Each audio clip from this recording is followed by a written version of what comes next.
सर्वेभ्यो नमो नमः। आज की इस कक्षा में आप सभी का हार्दिक अभिनंदन एवं स्वागत है। आज की कक्षा का विषय रहने वाला है अव्ययी भाव समासः।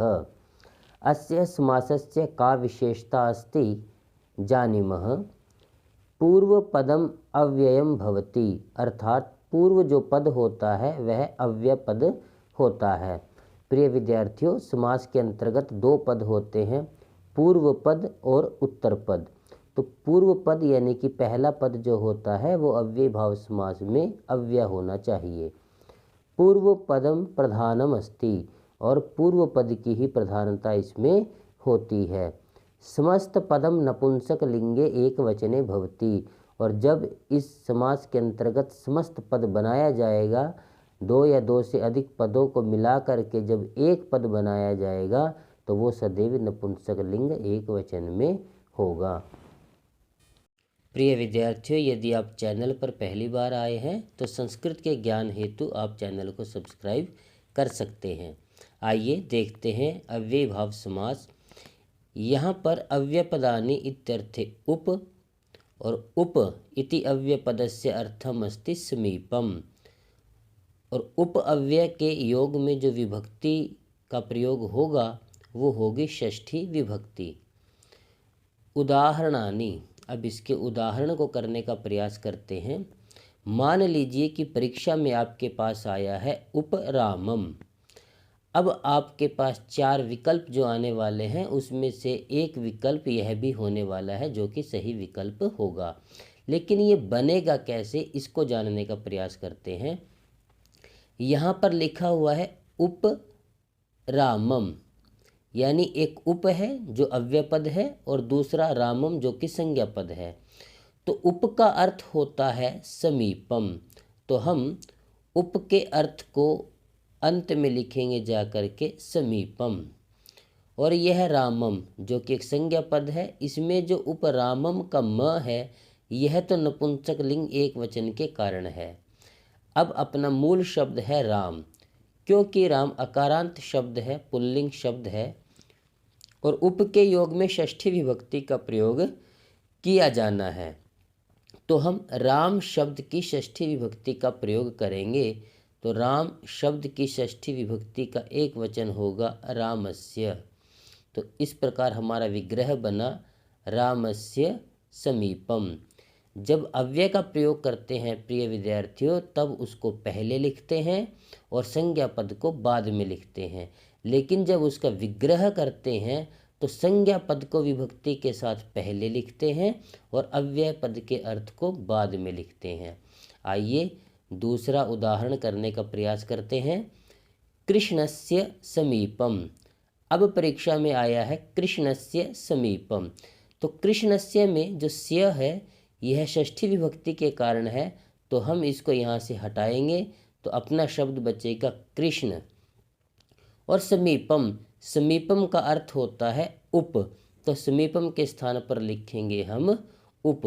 इस प्रकार हमारे पास कृष्ण शब्द हुआ और उप शब्द हुआ। अब क्योंकि अभी आपको बताया था कि जब अव्यय का प्रयोग करते हैं तो वो पहले लिखा जाता है, इसलिए हमने यहाँ पर उप को पहले लिखा और जो कृष्ण संज्ञा पद है उसको हम बाद में लिखेंगे। तो हमने इसको बाद में लिखा क्योंकि समस्त पद का निर्माण नपुंसक लिंग एक वचन में होना है, इसलिए हमने यहाँ नपुंसक लिंग की विभक्ति के कारण म को जोड़ा। तो उपकृष्णम यह भी अकारांत शब्द था। जिस प्रकार उपरामम बना उसी प्रकार उपकृष्णम यहाँ पर बनेगा। तीसरा उदाहरण जो है वो कुछ विशेष है। गंगायाः समीपम। अब यहाँ पर प्रिय विद्यार्थी कुछ नहीं करना है आपको। समीपम का अर्थ होता है उप, तो आपने उप यहाँ पर लिखा। गंगायाः में याह जो है वो विभक्ति के कारण है, मूल शब्द है गंगा, तो हमने लिखा यहाँ गंगा। अब अपने पास शब्द बन गया गंगा उप। अब उप को हम पहले लिखते हैं तो हमने लिखा उप, और गंगा इसको हम बाद में लिखेंगे। तो आप यहाँ देख रहे होंगे कि यहाँ पर गंग लिखा हुआ है, गंगा शब्द नहीं लिखा हुआ है। तो प्रिय विद्यार्थियों, हमने यहाँ पर लिखा उप और उसके पश्चात आना चाहिए था गंगा, क्योंकि गंगा आकारांत शब्द है, तो जब अव्ययीभाव समास का हम प्रयोग करेंगे तो उसमें आकारांत शब्द जो है उसका जो आ है वो यहाँ से हटा दिया जाता है और इसको अकारांत शब्द के अंतर्गत गणना इसकी की जाती है।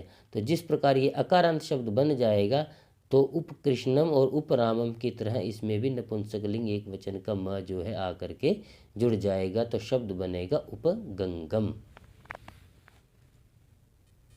दूसरा जो अव्यय पद हमारे पास है वो है निर अथवा निस। इसका अर्थ होता है अभावः और निर के योग में षष्ठी विभक्ति का प्रयोग किया जाता है। यदि उत्तर पद क ख प फ से शुरू होता हो तो निर को निस हो जाता है। यहाँ पर पहला उदाहरण हमारे पास है निर्जनम। तो निर एक उपसर्ग है जिसका अर्थ होता है अभावः, तो हमने यहाँ पर अभावः लिखा, या इसको मैं यहाँ पर समझाने का प्रयास करता हूँ। निर का अर्थ है अभावः। अग्रे अस्ति जन्म।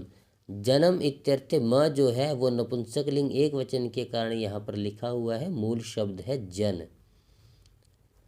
तो संज्ञा पद हुआ हमारा जन और अभाव के योग में जिस विभक्ति का प्रयोग संज्ञा पद के साथ होना है वो है षष्ठी। तो हम लिखेंगे जना नाम, षष्ठी का बहुवचन, जना नाम अभावः निर्जनम।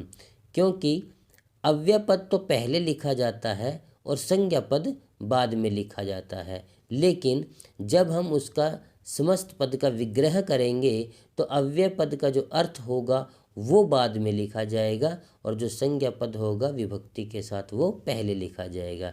इसलिए यहाँ पर अभावः बाद में लिखा हुआ है और संज्ञा पद पहले लिखा हुआ है, तो इसका विग्रह होगा जना नाम अभावः निर्जनम। अग्रे अस्ति मक्षिकाणाम अभावः। अब यहाँ पर विग्रह करके दिया हुआ है, हमें इसका समस्त पद बनाना है, तो यहाँ पर भी कोई समस्या नहीं है। मक्षिकाणाम, ये जो नाम है ये षष्ठी विभक्ति का बहुवचन का प्रत्यय है, तो हमने यहाँ से इसको हटाया तो अपने पास जो शब्द है वो बचा मक्षिका। और अभावः अर्थ होता है निर का, तो हमने लिखा निर। अब ये अव्यय पद है, ये पहले लिखा जाएगा और मक्षी का जो शब्द है ये बाद में लिखा जाएगा। लेकिन आप देख रहे होंगे कि इसका निर्मक्षिक का यह नहीं बना है, निर्मक्षिकम लिखा हुआ है। यह आपको ऊपर गंगा वाले उदाहरण में समझाया था कि जब आकारांत पद होगा तो उसका आ हटा दिया जाएगा और उसको अकारांत में बदल दिया जाएगा, इसलिए मक्षिका के स्थान पर मक्षिक बना, तो निर्मक्षिक और नपुंसकलिंग एक वचन के कारण म हमने लिखा, तो निर्मक्षिकम यह समस्त पद हमारा बना। अग्रे अस्ति फलस्य अभावः। अब आप देखेंगे कि फलस्य में स्या जो है वो षष्ठी विभक्ति का है, तो हमने लिखा इसके स्थान पे फल। अभावः इत्यर्थे होता है निर। लेकिन प्रिय विद्यार्थियों, ये निर को जब हम लिखेंगे पहले और उसके पश्चात फल को जाकर के लिखेंगे तो निर के पश्चात जो उत्तर पद हुआ हमारा फल वो फ से आरंभ हो रहा है, और यहाँ पर लिखा हुआ है जब फ से आरंभ हो तो निर निस में बदल जाता है, तो हमने इसको निर की अपेक्षा निश लिखा और फल और नपुंसकलिंग एक वचन के कारण इसमें म को जोड़ा तो बन गया निष्फलम। तीसरा अव्यय हमारे पास है अनु, जिसका अर्थ है योग्यम अथवा पश्चात। इसके दो अर्थ होते हैं, एक योग्य और दूसरा पश्चात। अनु के योग में षष्ठी विभक्ति का प्रयोग किया जाता है। पहले अव्यय भाव समास के अनुसार इसको करना भी बिल्कुल सरल है। अत्र लिखितम अस्ति अनुकृष्णम। तो अनु हमारा एक अव्यय पद है जिसका अर्थ होता है पश्चात या योग्य। अनु का मतलब यदि पीछे हम लगाएं तो कृष्णम, कृष्ण के पीछे अनुकृष्णम हमारा अर्थ बनेगा, तो हम अनु का अर्थ लिखते हैं पश्चात। और दूसरा पद हमारे पास है कृष्ण, और कृष्ण के योग में विभक्ति लगनी आपकी षष्ठी, क्योंकि अनु के योग में षष्ठी विभक्ति लगती है, तो हमारे पास अब संज्ञा पद है कृष्ण और षष्ठी विभक्ति लगने के कारण हमने इसका एक वचन में किया कृष्णस्य, क्योंकि यह अकारांत शब्द है, तो रामस्य बालकस्य कृष्णस्य। अब क्योंकि अनु का अर्थ पश्चात है तो ये बाद में लिखा जाएगा और संज्ञा पद विभक्ति के साथ पहले लिखा जाएगा, इसलिए अनु कृष्णम का विग्रह होगा कृष्णस्य पश्चात।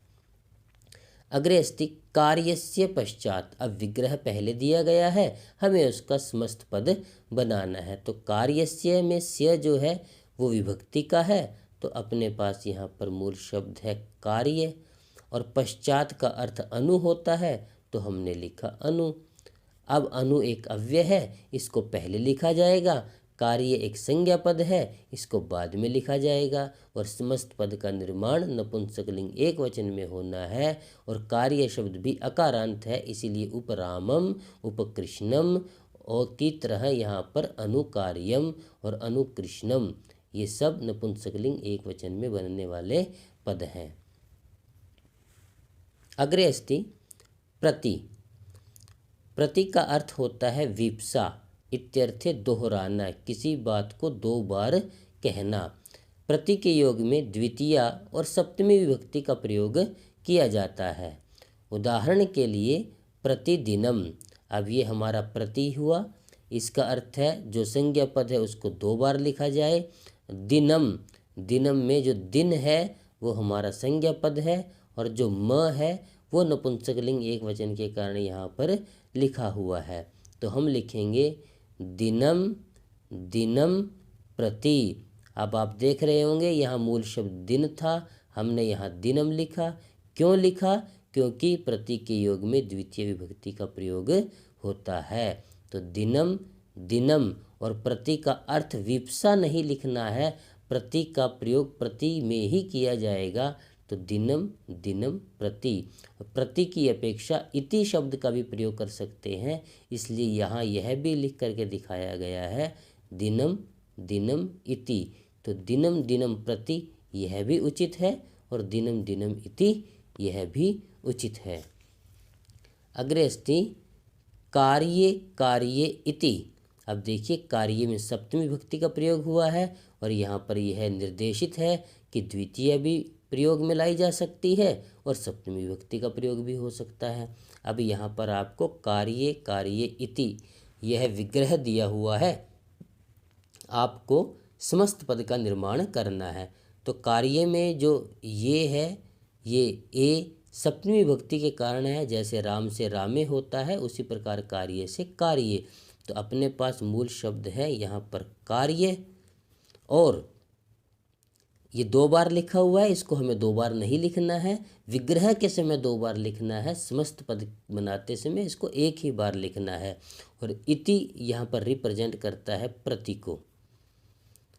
तो प्रति एक अव्यय पद है, इसको पहले लिखेंगे। कार्य एक संज्ञा पद है, इसको बाद में लिखेंगे। और कार्य अकारांत है, इसलिए इसको नपुंसकलिंग एक वचन में बनाते समय म का प्रयोग होगा, तो समस्त पद का निर्माण होगा प्रतिकार्यम। अग्रे अव्ययपदमस्ति यथा। यथा इति अव्ययपदस्य अर्थमस्ति अनतिक्रम्य। अनतिक्रम्य कहते हैं उल्लंघन न करना, उल्लंघन न करना। यथा के योग में द्वितीय विभक्ति का प्रयोग किया जाना है। उदाहरण के तौर पर यदि हम देखें, यदि हमारे पास विग्रह पद है कालम अनतिक्रम्य, तो कालम में जो म यहाँ पर द्वितीय विभक्ति के कारण जो लिखा हुआ है, इसको हम करेंगे यहाँ से हटाएंगे, तो मूल शब्द अपने पास आया यहाँ पर काल। और अनतिक्रम्य का जो अर्थ होता है वो यथा होता है, और यथा का जो अर्थ है वो अनतिक्रम्य होता है। तो अनतिक्रम्य के लिए हम यथा अव्यय का प्रयोग करेंगे। क्योंकि यह यथा अव्यय पद है, इसको पहले लिखा जाएगा। काल जो है वो संज्ञा पद है, उसको बाद में लिखा जाएगा। तो यथा काल, और नपुंसकलिंग एक वचन में इसका प्रयोग होना है, तो हमने यहाँ पर म को लिखा, तो समस्त पद का निर्माण हुआ यथा कालम। इसी प्रकार यथा शक्ति। अब हमें यथा अव्यय पहले दिया गया है, और शक्ति जो कि संज्ञा पद है वो बाद में दिया गया है। अब इसका जब हम समस्त पद का विग्रह करेंगे तो किस प्रकार करेंगे? यथा का अर्थ होता है अनतिक्रम्य, अनतिक्रम्य। और दूसरा शब्द है शक्ति, तो शक्ति के योग में यहाँ पर आपको दिखाई दे रहा है कि यथा के योग में द्वितीय विभक्ति का प्रयोग करना है, तो हम शक्ति जो संज्ञा पद है उसके साथ द्वितीय विभक्ति का प्रयोग करेंगे। तो शक्ति से द्वितीय विभक्ति में होगा शक्तिम। यह अव्यय पद का अर्थ है, इसको बाद में लिखेंगे, और शक्ति जो कि संज्ञा पद है उसको विभक्ति के साथ प्रयोग करके पहले लिखेंगे। तो हमारा विग्रह होगा शक्तिम अनतिक्रम्य। अग्रे अस्ति स, यह हमारा अव्यय पद है, उपसर्ग है। इसका अर्थ होता है साथ अथवा सहित अथवा समान। स के योग में तृतीय विभक्ति का प्रयोग किया जाएगा। उदाहरण के लिए परिवारेण सह, तो परिवारेण सह, सह का अर्थ तो आपको पता है, अव्यय पद में स करेंगे, और परिवारेण में सह के योग में तृतीय विभक्ति का प्रयोग होता है, इसलिए यहाँ पर परिवारेण में तृतीय विभक्ति का प्रयोग हुआ है। हम इस तृतीय विभक्ति को यहाँ से हटाएंगे तो हमारे पास शब्द बचेगा परिवार।